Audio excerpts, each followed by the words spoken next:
दिन दे बाद रात ने आउणा ही आउणा है। उसे तरह सुख दे बाद दुख ते दुख दे बाद सुख ने भी आउणा ही आउणा है। पर कई वार असी अपनी मौजूदा स्थिति च इन्ना गुम हो जाते हाँ कि असी भुल ही जाते हाँ कि ये स्थिति बदलेगी। जिमें गर्मी दे बाद सर्दी, पतझड़ दे बाद बहार, रात दे बाद दिन, उसी तरह दुख दे बाद सुख।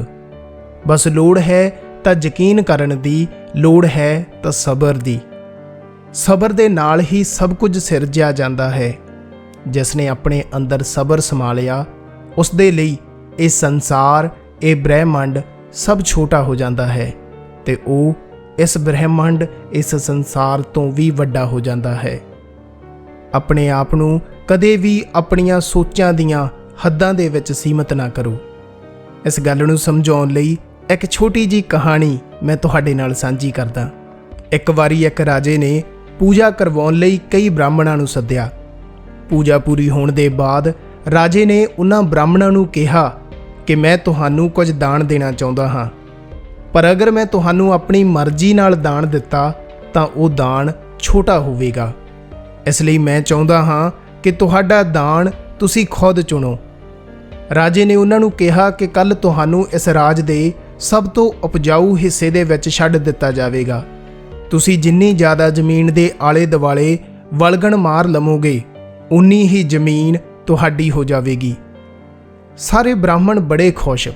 उन्हां ने अपने कोल जो कुछ सी वो बेच वट के अजिहे संसाधन इकट्ठे कीते जिन्हां नाल वो जमीन दे आले दुआले एक कंध जां फिर कोई हद बना सकण। दूसरा दिन आया, सारे ब्राह्मणां नूं उस जमीन दे उपर छड्ड दिता गया। सवेर तो लैके शाम तक ब्राह्मणां ने अपनी अपनी जिन्नी क समर्था सी उस हिसाब नाल बहुत वड्डे वड्डे मैदानां दे आले दुआले वलगण मार लिया। सारे ब्राह्मण बड़े खुश कि अज तां उन्हां दी जिंदगी बदलण वाली है। राजा ने जमीन देण दे नाल नाल एक होर वादा करिया होया सी कि जिस दे कोल जमीन दा सब तो वड्डा टुकड़ा होवेगा उसनूं वो राजा अपने राज दे विच राजगुरू दी गद्दी भी देवेगा। शाम दा वेला आया, राजा उत्थे पहुंचिया। सब तो महंगी जमीन ते राजगद्दी दे लालच विच ब्राह्मण सवेर तो लैके शाम तक टिके ही नहीं। इन्हां सब ब्राह्मणां दे विचों एक ब्राह्मण अजिहा भी सी जिसने सिर्फ एक मंजे जिन्नी जमीन दे हिस्से दे आले दुआले कानियां दे नाल वलगण मारिया। सारे ब्राह्मण उस ब्राह्मण नूं देख के हस रहे सी ते उसनूं मंदबुद्धि कह रहे सी। वो कह रहे सी कि इस बंदे नूं किन्नी अकल घट है, इन्ना सोहना मौका है ये उसनूं गवा रहा है।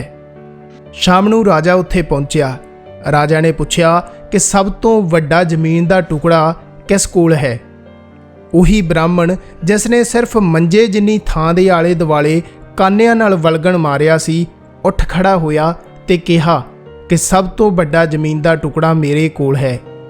बाकी दे जिन्ने ब्राह्मण सी सब उस वल वेख के हसन लगे ते उस दा मजाक उड़ाउण लगे।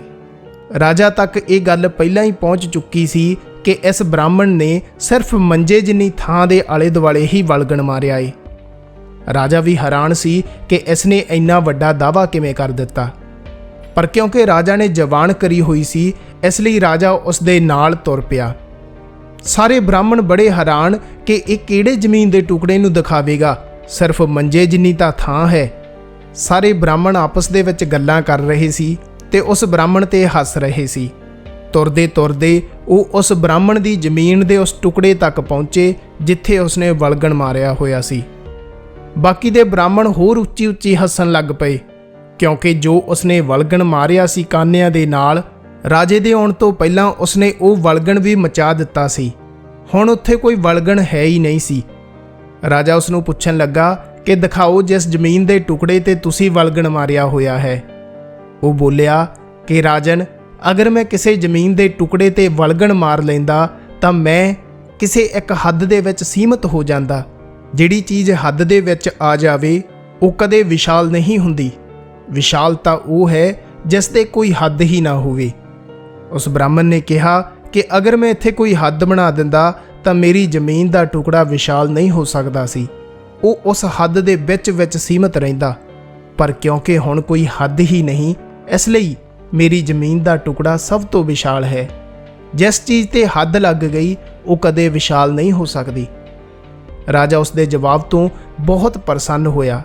ਬਾਕੀ ਦੇ ਬ੍ਰਾਹਮਣ ਵੀ ਸਮਝ ਚੁੱਕੇ ਸੀ ਕਿ ਉਹ ਕੀ ਗਲਤੀ ਕਰ ਰਹੇ ਸੀ। ਰਾਜਾ ਨੇ ਕਿਹਾ ਕਿ ਇਹਨਾਂ ਸਭ ਦੇ ਵਿੱਚੋਂ ਅਸਲੀ ਬ੍ਰਾਹਮਣ ਤਾਂ ਤੂੰ ਹੀ ਹੈ, ਬਾਕੀ ਸਭ ਤਾਂ ਵਪਾਰੀਆਂ ਵਰਗੇ ਨੇ। ਉਸੇ ਦਿਨ ਤੋਂ ਰਾਜਾ ਨੇ ਉਸ ਨੂੰ ਰਾਜਗੁਰੂ ਦੀ ਗੱਦੀ ਦੇ ਨਾਲ ਨਵਾਜਿਆ। ਇਸੇ ਲਈ ਦੋਸਤੋ, ਆਪਣੀ ਜ਼ਿੰਦਗੀ ਵਿੱਚ ਵੀ ਛੋਟੀਆਂ-ਛੋਟੀਆਂ ਸੋਚਾਂ ਦੀਆਂ ਹੱਦਾਂ ਨਾ ਲਗਾਓ।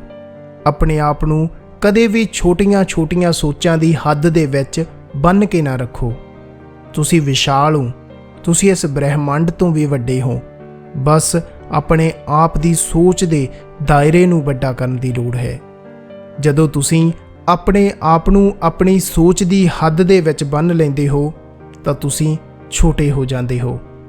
ਬਸ ਅੱਜ ਤੋਂ ਬਾਅਦ ਆਪਣੇ ਆਪ ਨੂੰ ਹੱਦਾਂ ਵਿੱਚ ਬੰਨ੍ਹਣਾ ਬੰਦ ਕਰਕੇ ਆਜ਼ਾਦ ਪੰਛੀ ਦੀ ਤਰ੍ਹਾਂ ਦੇਖੋ। ਤੁਸੀਂ ਆਜ਼ਾਦ ਹੋ ਹਰ ਤਰ੍ਹਾਂ ਦੀਆਂ ਸੋਚਾਂ ਤੋਂ, ਹਰ ਤਰ੍ਹਾਂ ਦੇ ਡਰਾਵਣੇ ਖਿਆਲਾਂ ਤੋਂ, ਹਰ ਤਰ੍ਹਾਂ ਦੀਆਂ ਮੁਸ਼ਕਲਾਂ ਤੋਂ। ਤੁਸੀਂ ਇੱਕ ਆਜ਼ਾਦ ਰੂਹ ਹੋ, ਇੱਕ ਆਜ਼ਾਦ ਪੰਛੀ ਹੋ। ਸੋਹਣਾ ਭਵਿੱਖ ਤੁਹਾਨੂੰ ਉਡੀਕ ਰਿਹਾ ਹੈ। ਸੋਹਣਾ ਜੀਵਨ ਤੁਹਾਡਾ ਹੱਕ ਹੈ। ਬਸ ਜ਼ਿੰਦਗੀ ਦੇ ਵਿੱਚ ਚੰਗੇ ਦੇ ਵਿੱਚ ਯਕੀਨ ਰੱਖੋ। ਸਮਾਂ ਚੰਗਾ ਆਵੇਗਾ, ਬੁਰਾ ਚਲਾ ਜਾਵੇਗਾ। ਬਸ ਸੋਚਾਂ ਦੀਆਂ ਹੱਦਾਂ ਨੂੰ ਤੋੜ ਕੇ ਸੋਚਾਂ ਦੇ ਦਾਇਰਿਆਂ 'ਚੋਂ ਬਾਹਰ ਆਓ ਤੇ ਜ਼ਿੰਦਗੀ ਦਾ ਆਨੰਦ ਮਾਣੋ। ਦੋਸਤੋ, ਤੁਸੀਂ ਸੁਣ ਰਹੇ ਸੀ ਜਗਮੀਤ ਸਿੰਘ ਹਠੂਰ ਨੂੰ YouTube ਚੈਨਲ ਕਲਮ ਪੰਜਾਬ ਦੀ ਤੋਂ। ਅਗਰ ਅੱਜ ਦੀ ਗੱਲਬਾਤ ਸੋਹਣੀ ਲੱਗੀ ਤਾਂ ਆਪਣੇ ਚੈਨਲ ਨੂੰ ਸਬਸਕ੍ਰਾਈਬ ਜ਼ਰੂਰ ਕਰਨਾ, ਤੁਹਾਡੇ ਵਿਚਾਰਾਂ ਨੂੰ ਕਮੈਂਟ ਜ਼ਰੂਰ ਕਰਨਾ ਤੇ ਵੀਡੀਓ ਨੂੰ ਲਾਈਕ ਵੀ ਜ਼ਰੂਰ ਕਰਨਾ। ਮੈਂ ਬਹੁਤ ਜਲਦ ਫਿਰ ਮਿਲਾਂਗਾ ਕਿਸੇ ਨਵੀਂ ਵੀਡੀਓ ਦੇ ਨਾਲ। ਤਦ ਤੱਕ ਲਈ ਅਲਵਿਦਾ, ਸਤਿ ਸ਼੍ਰੀ ਅਕਾਲ।